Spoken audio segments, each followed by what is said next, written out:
السلام علیکم ورحمۃ اللہ وبرکاتہ۔ محترم حضرات، آنے والا مہینہ رمضان کا مہینہ ہے، بڑا بابرکت اور رحمت اور مغفرت کا مہینہ ہے۔ اس کی فضیلت میں چند اشعار پڑھے گئے ہیں، اس کی تعریف میں وہ اشعار میں آپ کے سامنے پڑھتا ہوں، بغور سماعت فرمائیں۔ گھر پر ہمارے رب کا مہمان آ گیا ہے، مولا سے بخشوانے رمضان آ گیا ہے۔ رحمت کے در کھلے ہیں، شام و سحر کھلے ہیں، قرب خدا کا لے کے سامان آ گیا ہے۔ لطف و کرم کے دھارے رحمت کے یہ نظارے، بندوں پہ اب خدا کا فیضان آ گیا ہے۔ ہر سو ہے نور و نکہت، ہر سو ہے چھائی رحمت، جب سے سنو یہ ماہ ذیشان آ گیا ہے۔ دل کی کریں صفائی، مل جائے گی رہائی، کرنے ہماری مشکل آسان آ گیا ہے۔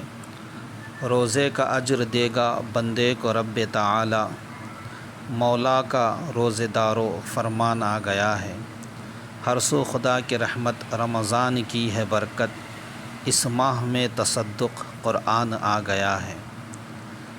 مہینوں میں ہے سب سے اونچی جس کی شان آیا ہے، وہ ہر مومن کے لب کو بخشنے مسکان آیا ہے۔ جو اپنے ساتھ لاتا ہے خدائے پاک کی رحمت، مبارک ہو وہی مہمان آیا ہے۔ خدائے پاک کر دیتا ہے روزی میں فراوانی، مسلمان جس پہ ہیں سو جان سے قربان آیا ہے۔ یقیناً حق تعالی فضل سے اپنے نوازے گا، جو دلوائے گا ہم کو گلشن رضوان آیا ہے۔ برستی ہیں خدا کی رحمتیں سارے زمانے پر، وہ کرنے کے لیے عاصی کو بھی فرحان آیا ہے۔ جسے سرکار نے چاہا صحابہ نے جسے مانا، وہ اپنے ساتھ لے کر سینکڑوں فیضان آیا ہے۔ خدائے پاک نے اونچا کیا ہے مرتبہ اس کا، بنایا سب مہینوں کا جسے سلطان آیا ہے۔ معطر اس کے سب دن اور سبھی راتیں منور ہیں، زمین پر نور برسانے ماہ رمضان آیا ہے۔ بڑا دلکش نظارہ سحری و افطار کا لے کر، زمانے بھر سے ہے جس کی الگ پہچان آیا ہے۔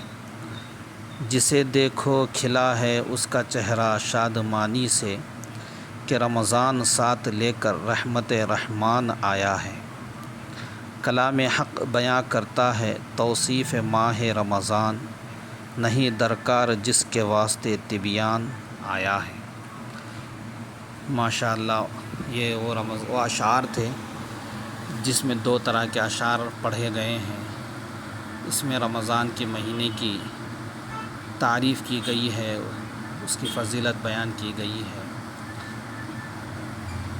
اللہ سے دعا ہے کہ اللہ تعالی ہم سب کو عمل کی توفیق نصیب فرمائیں، آمین۔